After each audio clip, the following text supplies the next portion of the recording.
sembarangan dalam membid'ahkan orang ya Bapak Ibu.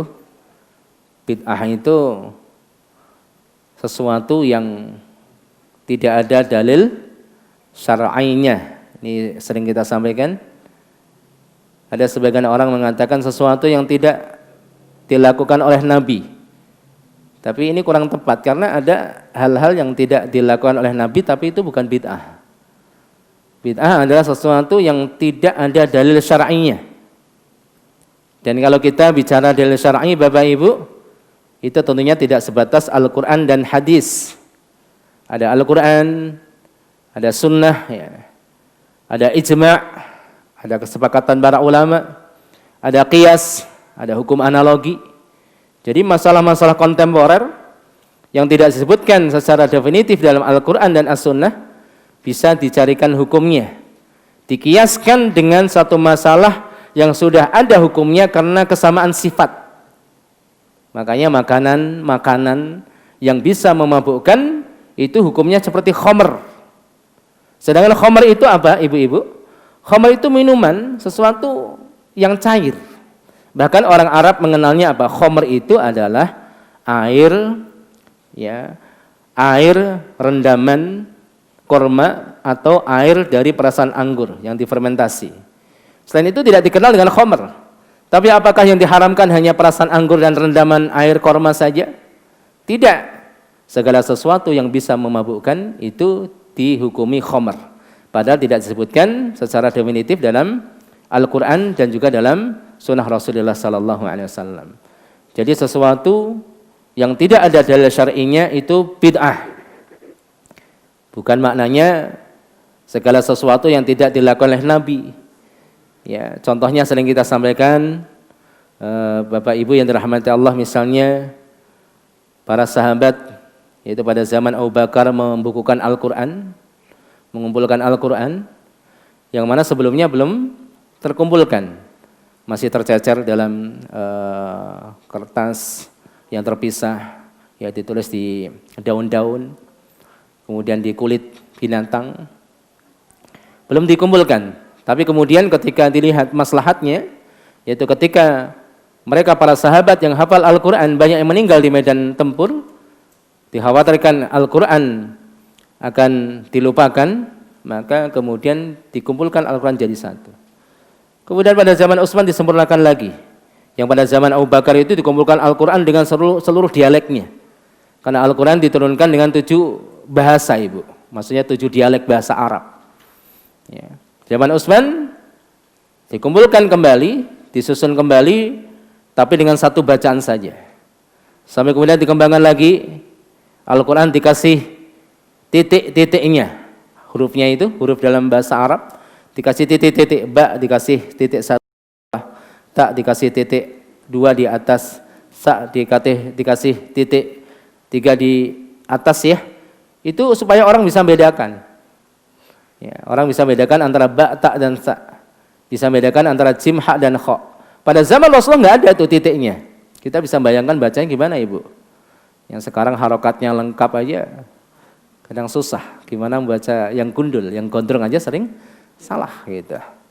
Ini untuk mudahkan. Kalau ditanya apakah ini pernah dilakukan oleh Rasul? Enggak. Tapi apakah ada dalilnya? Ada. Dalilnya adalah al-maslahah, kemaslahatan. Dari Al-Quran nggak ada perintahnya untuk mengumpulkan Al-Quran. Dari hadis Nabi tidak ada perintah untuk menjadikan Al-Quran satu buku, nggak ada. Ya, tetapi ini untuk kemaslahatan. Tapi barakallahu fikum. Jadi kalau kita bicara tentang masalah bid'ah, kita harus hati-hati Bapak Ibu. Jangan kemudian kita terlalu ketat dalam masalah bid'ah, tapi juga kita jangan terlalu lemah dalam masalah bid'ah. Sesuatu yang belum pasti bid'ah, artinya masih perbedaan para ulama, masih khilafiyah, maka kita jangan mudah-mudah membid'ahkan. Ini sering kita contohkan kepada Bapak Ibu, misalnya dalam masalah sholat ya, yang misalnya ada orang tasyahud menggerakkan jari atau diam, udah itu masalah khilafiyah, masalah perbedaan para ulama, ada yang menggerakkan jarinya, ada yang diam. Ada yang menggerakkan jarinya itu berbeda-beda pendapat, ada menggerakkan atas bawah, ada kanan kiri, ada yang muter kan gitu. Ini perbedaan.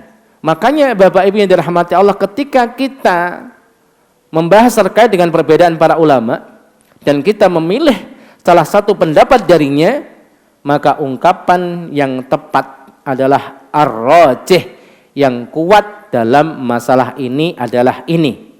Misalnya ibu-ibu memilih pendapat ketika tasyahud menggerakkan jari, maka ungkapan yang tepat apa ibu? Ar-rajih, yang kuat menurut ustadz saya yang saya ikuti atau ulama ini yang saya ikuti adalah menggerakkan jari ketika tasyahud. Dan ungkapan yang tidak tepat atau kurang tepat adalah as-sunnah. Nah, di sini ibu, sunnahnya menggerakkan jari, berarti yang nggak menggerakkan jari apa? Bid'ah. Lawan daripada sunnah di situ adalah bid'ah. Ini bahaya. Dalam sholat ada yang meletakkan di atas dada, ada di antara pusar dan dada, ada di bawah perut. Ya, yang penting memang diletakkan ya ibu. Tapi posisinya di mana? Di atas dada, di antara pusar atau di antara pusar dan dada atau di bawah pusar. Ini ada pendapat para ulama yang memang mereka berbeda-beda. Kalau dalam madhab Imam Asy-Syafi'i ya antara pusar dan dada. Kemudian kalau madhabnya Imam Ahmad, madhab Hambali di bawah pusar. Maka kita lihat para masyayikh di Saudi, kalau di YouTube itu ya biasanya letakkan di bawah pusar, santai gitu ya. Ya, karena madhabnya Hambali. Ya, sebagian ulama di atas dada. Misalnya kita membaca buku Sifat Salat Nabi punya Syekh Albani ya, wa ala sadri. Karena ada hadis Rasulullah meletakkan tangan kanan di atas tangan kiri dan di atas dadanya, wa ala sadrihi, dan di atas dadanya. Ini dipegang oleh sebagian ulama bahwasanya kalau salat meletakkan tangan di atas dada. Walaupun sebagian ulama sebagaimana disebutkan oleh Syekh Abdul Aziz At-Tarifi dalam bukunya Sifat Salat Nabi juga, bahwa hadis yang menjelaskan adanya tambahan lafal di atas dadanya itu bermasalah sehingga tidak dipakai. Maka di sini perbedaan ulama luar biasa ibu. Makanya kalau kita milih salah satu dari tiga pendapat ini, maka ungkapan yang benar adalah ar-rajih, yang kuat dalam masalah ini adalah ini, bukan sunnah ibu. Makanya kadang-kadang istilah yang sepele tapi menjadikan orang itu ekstrim. Sunnahnya kalau sholat itu di atas dada, berarti yang tidak di atas dada tidak sunnah alias bid'ah. Nah, di sini maka hati-hati terkait dalam hal ini, karena makna sunnah dalam satu sisi, makna sunnah adalah lawan daripada bid'ah. Karena makna sunnah itu banyak ibu ya. Kalau ahli fikih mengatakan sunnah itu artinya tidak wajib, tapi sunnah secara umum kalau orang katakan sunnah itu artinya lawannya bid'ah. Ini sunnahnya seperti ini, berarti lawannya bid'ah. Nah, gitu kan? Ini hati-hati. Kalau orang mengatakan sunnah, wah itu kalimat yang besar, maka jangan sembarangan kita menyematkan sunnah pada banyak hal. Ya ada apalah makanan sunnah atau apa gitu kan? Ada orang jual minuman sunnah, itu agak aneh juga kan? Berarti yang jual minuman yang lain adalah minuman bid'ah kan gitu kan? Ya cukup minuman halal atau apa kan gitu kan? Jadi kalau yang kalau sunnah itu beda nanti istilahnya dengan halal tuh beda ibu. Kalau makanan, minuman ya antara halal dan haram. Kecuali orang menghalalkan yang haram, mengharamkan yang halal, itu nanti bisa jatuh bid'ah. Ya, tapi kalau minuman sunnah lah ini berarti yang lain adalah minuman bid'ah atau gimana? Nah, di sini. Tapi barakallahu fikum.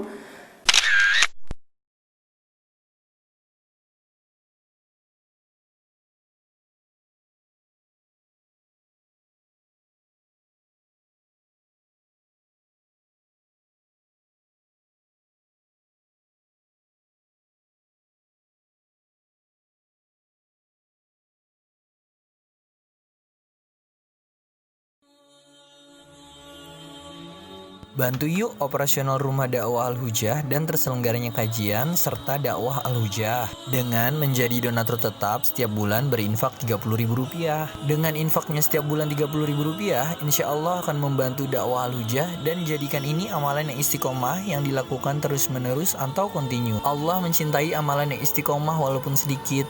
terus istiqomah setiap bulan, jangan berhenti. Karena Allah mencintai hambanya yang istiqomah. Dan insya Allah ini akan menjadi amal soleh jariah dengan menyebarnya ilmu yang bermanfaat. Yuk salurkan amalan istiqomahnya setiap tanggal 3 setiap bulannya melalui Bank Sentral Asia dengan nomor rekening 27660155554 atas nama Dedi Harveni, dan Mandiri Syariah dengan nomor rekening 7102286299 atas nama Dedi Harveni.